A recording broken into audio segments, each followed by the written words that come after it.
നിങ്ങൾക്ക് എപ്പോഴെങ്കിലും പൈസ താഴെ കിടന്ന് കിട്ടിയിട്ടുണ്ടോ? കിട്ടിയിട്ടുണ്ടാവുമല്ലോ. ഒരു കോലൈസോ ഐസ്ക്രീമോ അല്ലെങ്കിൽ വെറും ഒരു കപ്പലണ്ടി മിഠായിയോ എങ്കിലും വാങ്ങിക്കാൻ നമുക്ക് സാധിക്കുന്നത്ര പൈസ കിട്ടിയിട്ടുണ്ടാവും. ഇന്നത്തെ അധ്യായത്തിന്റെ പേര് അത്ഭുത നാണയം എന്നാണ്. നമുക്ക് കേൾക്കാം. ജീവിതത്തിൽ ആദ്യമായി ടോട്ടോച്ചാന് പൈസ കളഞ്ഞു കിട്ടി. സ്കൂളിൽ നിന്ന് വീട്ടിലേക്കുള്ള തീവണ്ടി യാത്രയ്ക്കിടയിലായിരുന്നു ആ സംഭവം. ജിയു ഗോക്കോയിൽ നിന്ന് പതിവ് പോലെ അവൾ ട്രെയിനിൽ കയറി. അടുത്ത സ്റ്റേഷനായ മിതാരി ഗോക്കോയിൽ എത്തുന്നതിന് മുമ്പ് വല്ലാത്ത ഒരു വളവുണ്ട്. ആ വളവിലെത്തുമ്പോൾ ട്രെയിൻ വലിയ ശബ്ദത്തോടെ ആകെ ഒന്ന് ആടി ഉലയും. തെന്നി വീഴാതിരിക്കാനായി കാൽ നന്നായി തറയിൽ ഉറപ്പിച്ച് ബാലൻസ് പിടിച്ചാണ് ടോട്ടോച്ചാൻ നിൽക്കുക. തീവണ്ടിയുടെ വലത്തുഭാഗത്തെ വാതിലിലായി അവൾക്ക് സ്ഥിരമുള്ള ഒരു സ്ഥാനമുണ്ട്. ഏതാണ്ട് തീവണ്ടിയുടെ പിൻഭാഗത്ത് വലത്തുവശത്തെ വാതിലിനരികിൽ.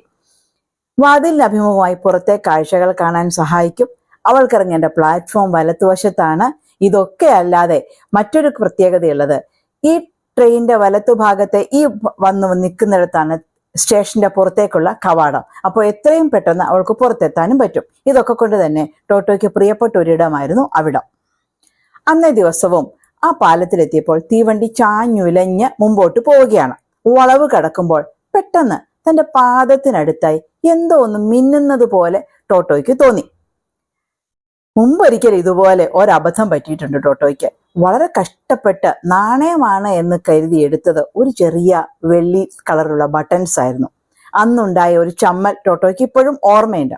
അതുകൊണ്ട് തന്നെ ഇത്തവണ നാണയമാണോ എന്ന് ഉറപ്പുവരുത്തണം എന്നവൾ തീരുമാനിച്ചു.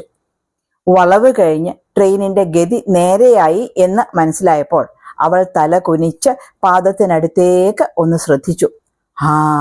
ഇത്തവണ ഉറപ്പായും ഇതൊരു നാണയം തന്നെയാണ്. തന്റെ അടുത്ത് നിന്ന് ആരുടെയെങ്കിലും പക്കൽ നിന്ന് താഴെ വീണ് തീവണ്ടി വളവ് തിരിഞ്ഞപ്പോൾ അടുത്തേ കുരുണ്ടു വന്നതായിരിക്കും എന്നവൾ തീരുമാനിച്ചു. അവൾ ഒരു നിമിഷ നേരം ആലോചനയിൽ മുഴുകി.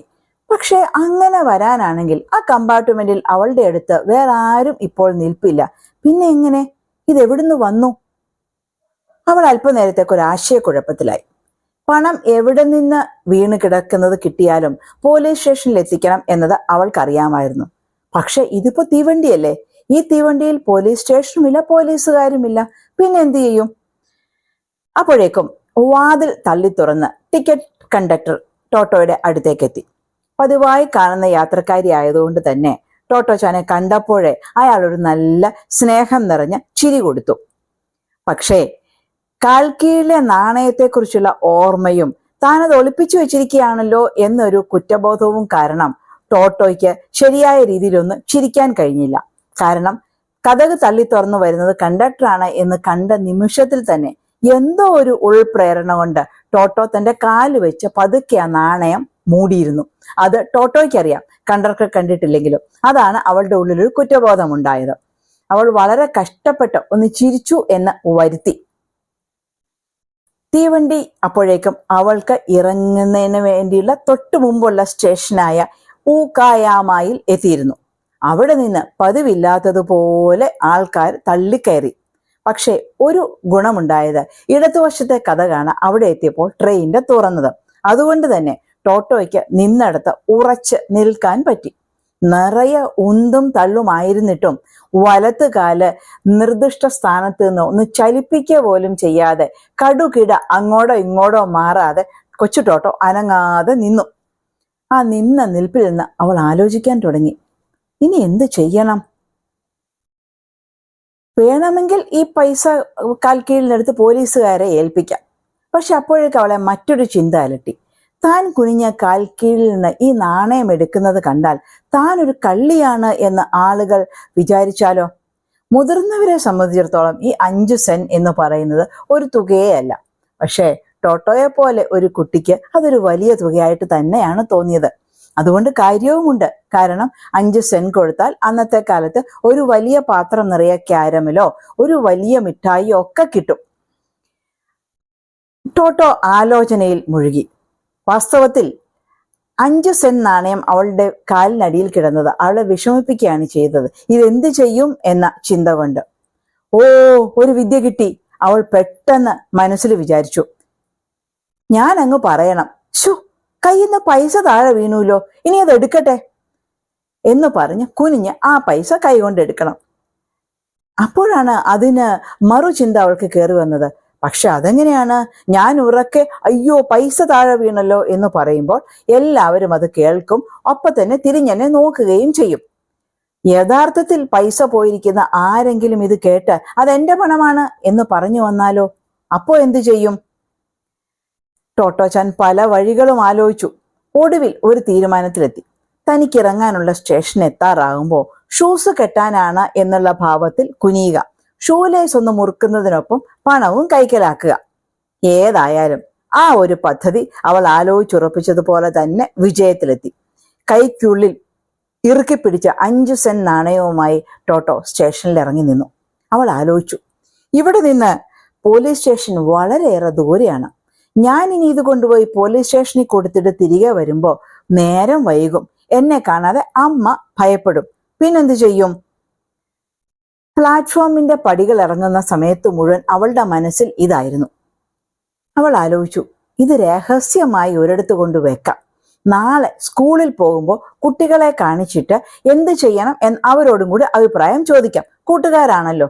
അതുമാത്രവുമല്ല, തന്റെ കൂട്ടുകാർക്ക് ആർക്കും ഇങ്ങനെയൊരു പണം കളഞ്ഞു കിട്ടിയതായിട്ട് അറിവില്ല. ഇത് അവരെ കൊണ്ടുവന്ന് കാണിക്കാം. ഒരു തീരുമാനത്തിലെത്തിയ ഒരു സമാധാനം ടോട്ടോയ്ക്ക് തോന്നി. പക്ഷെ എവിടെയാണ് ഇതൊന്ന് ഒളിപ്പിക്കുക? അതേക്കുറിച്ച് ആലോചിച്ചിട്ട് അവൾക്ക് ഒരു രൂപവും കിട്ടിയില്ല. ഇത് വീട്ടിൽ കൊണ്ടുപോകാൻ പറ്റില്ല. അമ്മ അപ്പോ ചോദിക്കും, ടോട്ടോ ഇത് എവിടെ നിന്ന് കിട്ടി? ടോട്ടോ വരും, നമുക്ക് പോലീസ് സ്റ്റേഷനിൽ പോവാം, തിരിച്ച് റെയിൽവേ സ്റ്റേഷനിൽ കൊണ്ടു കൊടുക്കാം എന്നിങ്ങനെ. അത് വേണ്ട. അപ്പോ മറ്റെന്തെങ്കിലും ചെയ്യാം. ടോട്ടോച്ചാന്റെ ദൃഷ്ടി പെട്ടെന്നാണ് റെയിൽവേ സ്റ്റേഷന് സമീപമുള്ള പൊന്തയിലേക്ക് ചെന്ന് വീണത്. അവിടെ അങ്ങനെ ഇങ്ങനെയൊന്നും ആരും കയറാറില്ല, ആരുടെ നോട്ടം അങ്ങോട്ട് ചെല്ലാറുമില്ല. ടോട്ടോച്ചാൻ മെല്ലെ പൊന്തയ്ക്കടിയിലൂടെ നൂഴ്ന്ന് കയറി. ടോട്ടോയ്ക്ക് പിന്നെ പൊന്തയ്ക്കടിയിലൂടെ നൂഴൽ ബുദ്ധിമുട്ടുള്ള കാര്യമല്ലല്ലോ. വേലികൾ അവൾ നൂഴ്ന്ന് കയറുകയും ഇറങ്ങുകയും ചെയ്യാറുള്ളതാണല്ലോ.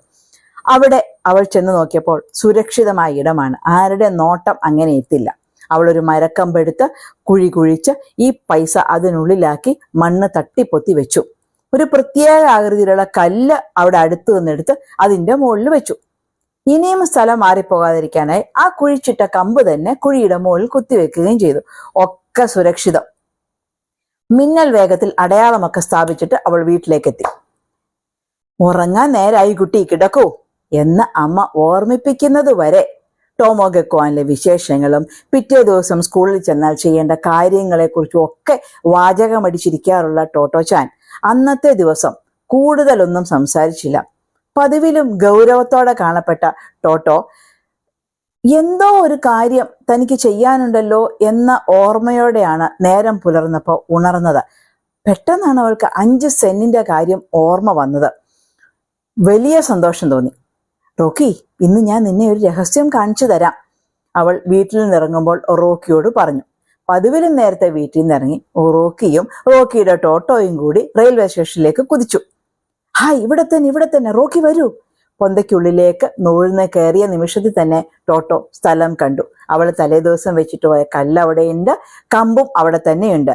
റോക്കി, ഞാൻ പറഞ്ഞില്ലേ ഒരു രഹസ്യം, വരൂ. അവൾ മെല്ലെ അവിടെ കുഴിച്ചു നോക്കി.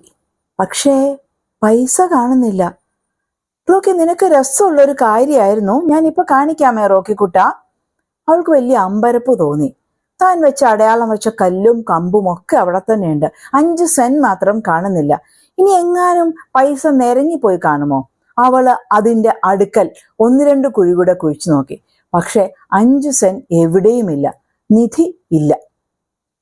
ടോമോയിലെ കൂട്ടുകാരെ കാണിക്കാൻ പറ്റുന്നില്ലല്ലോ എന്ന് ആലോചിച്ചപ്പോൾ അവൾക്ക് വലിയ നിരാശ തോന്നി. നിരാശയിലേറെ ആശ്ചര്യവും തോന്നി. ഈ നാണയം കാണാതായ രഹസ്യം എത്ര ആലോചിച്ചിട്ടും അവൾക്ക് പിടിയിട്ടില്ല. അതിനുശേഷം അതുവഴി എപ്പോഴൊക്കെ കടന്നു പോയിട്ടുണ്ടോ അപ്പോഴൊക്കെ ടോട്ടോ ഒരു നിമിഷത്തേക്കെങ്കിലും ഒന്ന് പൊന്തയ്ക്കിടയിലേക്ക് നൂഴ്ന്ന് കയറി അവിടെ ഒന്ന് പരതി നോക്കും. പക്ഷെ ഇന്നുവരെ അവൾക്ക് ആ 5 സെന്റ് കാണാൻ പറ്റിയിട്ടില്ല. ചിലപ്പോ കുഴിയാന തിന്നു കാണും, അവൾ വിചാരിക്കും. അതോ ഇനി സ്വപ്നത്തിലായിരിക്കുമോ ഞാനിത് കുഴിച്ചിട്ടത്? അതൊക്കെ എൻ്റെ ഒരു തോന്നലായിരുന്നോ? ട്രെയിനിൽ നിന്ന് ഞാൻ കണ്ടില്ലായിരുന്നോ ഒരു പൈസ? ഇങ്ങനൊരു കുഴി ഞാൻ കുഴിച്ചില്ലേ? ഉടനെ മറ്റൊരു ചിന്ത അവൾക്ക് വരും. ചിലപ്പോൾ ഞാൻ കുഴിച്ചിട്ടത് ദൈവം കണ്ടിട്ട് ദൈവം എടുത്തതായിരിക്കുമോ? അങ്ങനെ ഒരു കുട്ടിയുടെ മനസ്സിലുണ്ടാകാവുന്ന നിരവധി വിചാരങ്ങളിൽ കൂടി അവൾ ആ പൊന്ത കാണുമ്പോഴൊക്കെ കയറിയിറങ്ങും. എത്രയൊക്കെ ചിന്തിച്ചിട്ട് നോക്കിയിട്ടും ആ ഒരു പൈസ കാണാതാകൽ ഒരു വിസ്മയം പോലെ അവൾ എന്നും തുടർന്നു. പിന്നീട് ഒരിക്കലും ടോട്ടോച്ചാൻ അത് മറന്നിട്ടേ ഇല്ല. അത്രയ്ക്ക് ദുരൂഹമായിരുന്നു ആ കുട്ടിയെ സംബന്ധിച്ചിടത്തോളം ആ നാണയത്തിന്റെ തിരോധാനം.